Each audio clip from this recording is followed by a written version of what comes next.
this. When Ian mentioned this project, it feels like years ago now, maybe, I feel like probably. But definitely last year, it's like, oh, that's really cool. I have students that I know of who've composed music, but like not necessarily an entire musical while they were in high school. We had a student a couple years ago who wrote a musical that has now like been performed at a couple of colleges and things like that, but it didn't really get done until after he had graduated. Mostly because the last couple years of high school for him were during COVID, so we didn't get to do a whole lot. But I was like, we really need to use this opportunity to let Ian test this out here, where we can have some pride and ownership over it, because he's been such an important part of our program during his time in high school. So he's going to tell you all about it. The things that I need you to know. I need you to know that Claire's grad party is Friday, June 14th, is what I need you to know. And then also,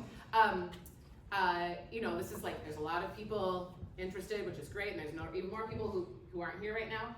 My role in this is to help Ian keep things smaller than maybe they will eventually be when this is on Broadway, right? Okay. First draft of shows needs to be a more intimate workshop sort of a situation where we don't have a 40-person ensemble. Okay, that's not a great way to figure out if a show is going to work or not. A great way to do it is with kind of the smallest cast possible and the smallest number of instruments possible, because then you really can make changes quickly. The people who are in those roles and on those parts are super individually accountable for what they need to be doing, and they can give the director and the writer feedback on what's working, what's not working. So just know that this is not going to be like a big fall musical production in terms of quantity of people involved, okay? We just don't have the manpower for that, and it's not going to be efficient to get him some good feedback on his show, okay? If you are choosing to be a part of this, if you are telling Ian, I want to be part of this, you are saying, I'm going to work a lot on my own time, okay? It is not going to be a situation where we're going to like sit and plunk out notes and have like long rehearsal thing. It's like, nope, for this rehearsal, you'd have scene 5 memorized, okay? Come with that memorized. And that's a really cool thing. It's like a really cool process, but just know, this is going to be on you to take some of that ownership for that, okay? The second thing I need you to know is that although the timing of it will be like mid-January is when we will do the performance, that doesn't mean that the 910 Cabaret goes away. For me, the 910 Cabaret is more important because it's the thing that keeps our program growing and building over the course of, how many more decades this program exists, right, at McWhirl Musical Theater. So some of you need to think, like, okay, I might be in the fall musical, Ian's musical, and a 910 Cabaret leader, okay? And that's cool. You can do all those things. You really can. And I promise we will try to build a schedule thoughtfully to do that, but there will probably be like, the first week and a half of January might feel a little more like, whoa, than the first week and a half of January usually feel. But also that's exciting. I don't know. I don't like having free time. I like doing as many things as I can. It's so fun. It's so fun. So just want to give you that perspective going in right away. But I'm so excited to see all these people here. It's awesome. And now, Ian Bell.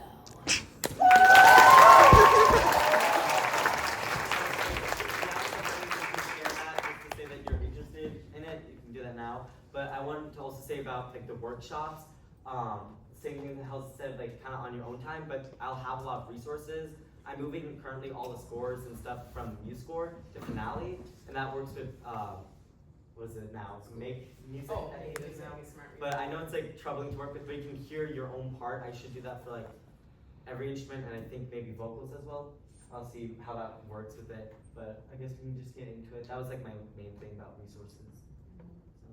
I just want to start with like the plot and theme because it's brand new. You probably haven't heard about it before. You go ahead. So I kind of want to base off of like friendship, love, ambition, and consequence of ignorance is very important to the end of the story. You can go on. Oh wait, maybe you want to go back. I'll probably quickly like the plot of it. So it spans from the 60s to the 80s, with Act 1 being 60s and 70s, and Act 2 being the 80s.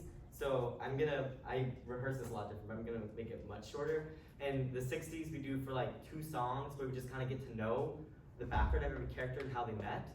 And then the majority of Act 1 is getting to know how they all interact with each other. And then we have that inciting incident, which is actually a murder on the dance floor. So it's at a disco. And then we move on, and it kind of ends with Scarlett and Matthew, main characters, Scarlett going against her own husband and saying, you committed the murder kind of thing. It's like, whoa. And then he's sent to prison, and that kind of ends our Act 1 with a betrayal. And we begin Act 2 10 years later in 1984 with the kind of consequences of what you do when you kind of just go right off and you just do your own thing. And that kind of affects Scarlett poorly, and she gets all sad and depressed, and she loses her friends and family.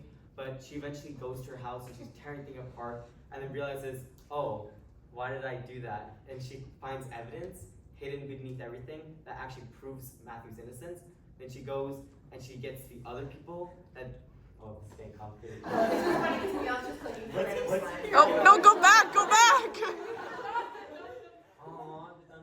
Wait, skip forward. Guys, that's a cool. But anyways, the point is that at the end of Act 2, you kind of, it's that traditional, actually you can go back to the three dots. What is it? Wait, the three little murder trial. You got that little murder. That's basically the whole premise of it. It's a very like 2D script kind of thing, but in the last minute of the musical, you get a plot twist that kind of connects back to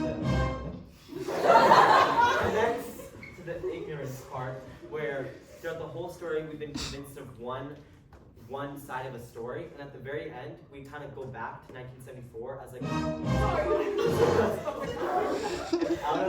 all the way down. it's like we break the fourth wall and we kind of bring Matthew and the disco back, but leave Scarlett out of it. And you see as Matthew was the person who killed the band, but through this whole time you've been kind of convinced otherwise by all like the songs and the dancing and everything. And that last minute will be like the coolest, trust, it'll be the coolest thing ever.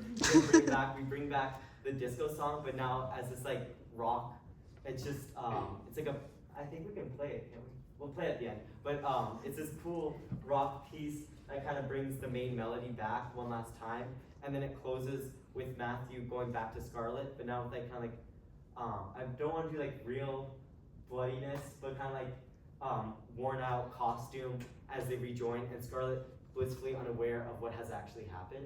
And that kind of drives the main plot, and the happily ever after but. The main story comes in pairs of people. So the main 6, there's technically 10, but Matthew and Scarlett are the 2 main characters. Don't worry about it. Scarlett and Matthew are the 2 main characters that kind of like fight. They're the married couple. We have Elena and Bella are the 2 enemies that kind of mingle with the relationship of Scarlett and Matthew. Yeah, I know. Sorry, Bella. And the 2 executives are the ones that Matthew kind of works with, and they're the people that we think committed the murder, but in actuality, we're doing the right thing all along. Costumes. Where are they here? I don't know. I can't see. Ava, I don't know. They may have left. But they were here earlier. We can flip to the next one. You are here. They have costumes. So we have 2 main to show you. This is Scarlett's opening outfit. So Scarlett will basically start at like the risers. We'll show that later. But like right up next to the moon in this nice red ball gown, we'll actually make the costumes. We have someone who will make them for us. Yeah, I know, right? And the second one is Matthew's. So we have a little bit less time, but he kind of has this nice 70s business suit going on.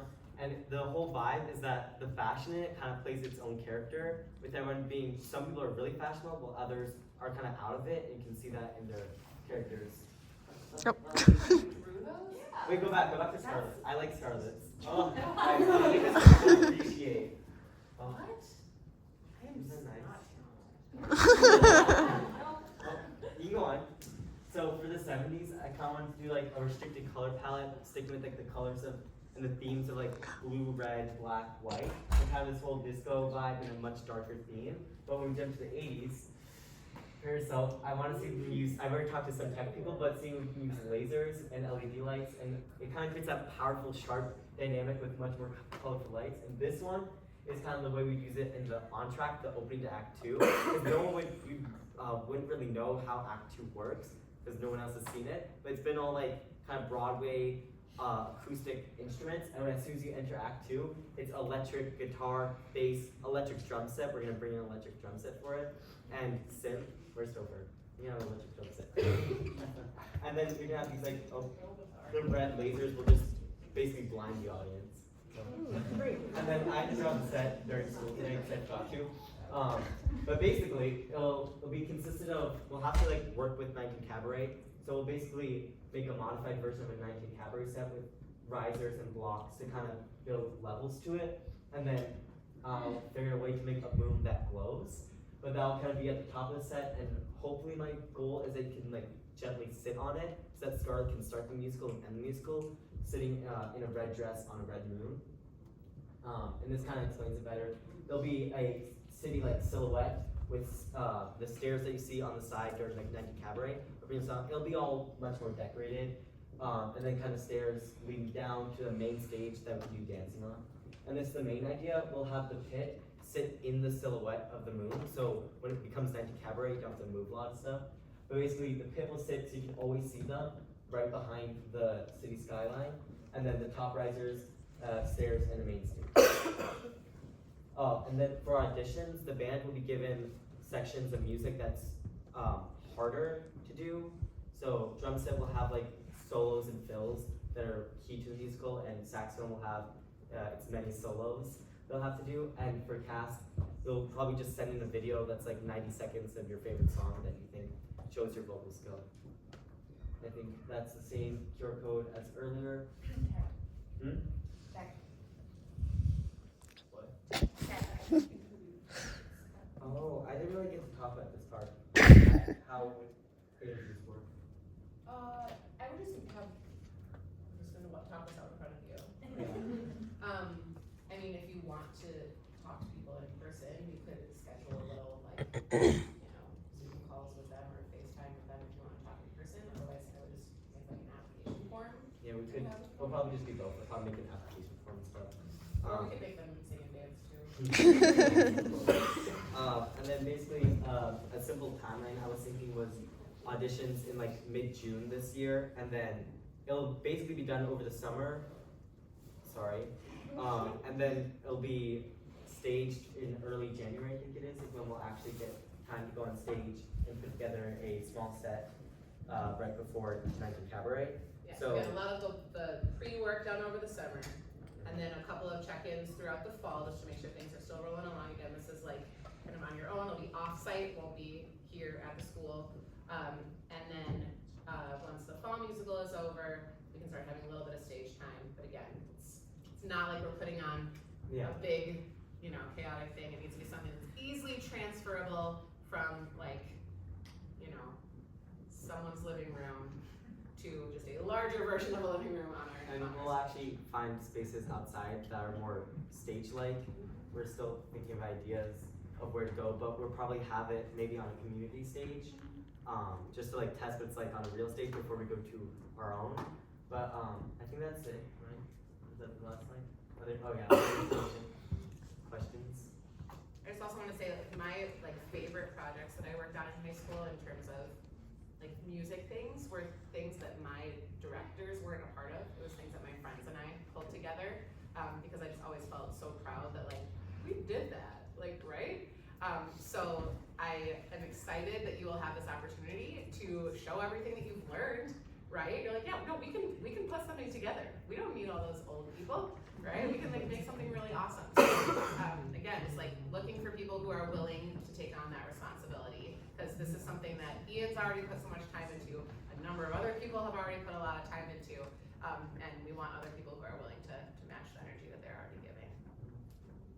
So any questions that are benefit the group before we go into small questions? So if they fill out they fill out that form, they will get communication from Yes. you about exactly when audition materials are due and things like that. Yes. Mm-hmm. Yes. Sir.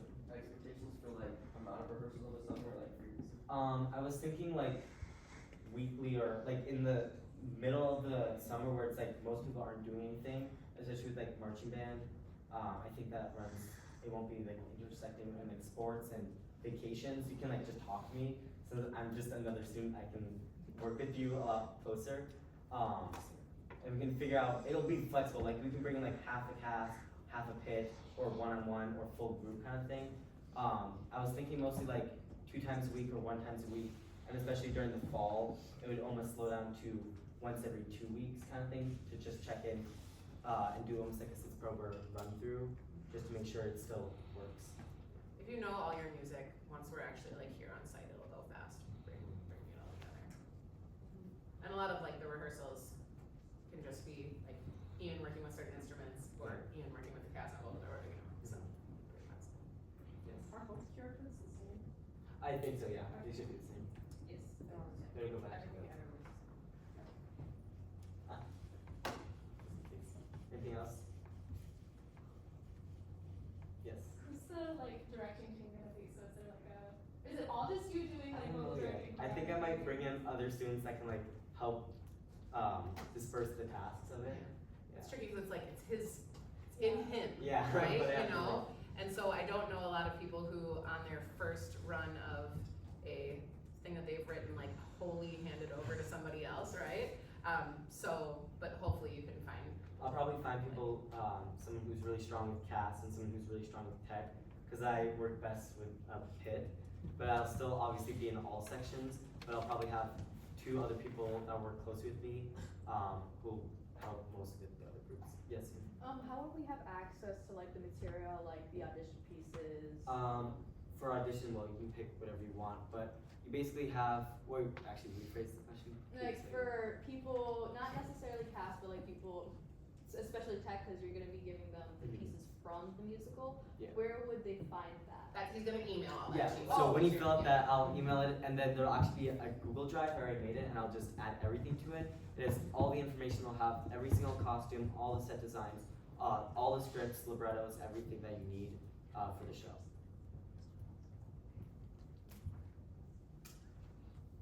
You get that? Yes, Kat. Especially like for cast, are there gonna be like character breakdowns? So like. Yeah, you basically, when you are cast as that character, I'll give you like a full breakdown on everything that person does and kind of like their motives. But then also, as you read through the script, you can kind of tell me how you feel about your character. And then if you want to make adjustments to the script, like that's the cool thing. Unlike a musical that we have to like rent, Yeah. you can actually, we can change the script. Good And we can workshop. change the score, and we can do whatever you want that would make it fit. And if a costume you feel uncomfortable in, or you think it'd be better, Now she's down here. she's a lead. Yeah, but we already talked about it. We could rework a costume with you. And another cool thing is, since we're making your costumes, it'll be perfectly fitted to you and how you want it to be. So it's a lot more customizable than a normal show. That's it. Cough, cough, play the song. Oh, music. Should I play some? Wait. Well, no. Play the one that he was talking about, the last one. Oh, I can. That one's. Can I connect my phone? It's not my phone. Ian, I have your phone, remember? Let me stop the video. Your MacBook's right there, okay.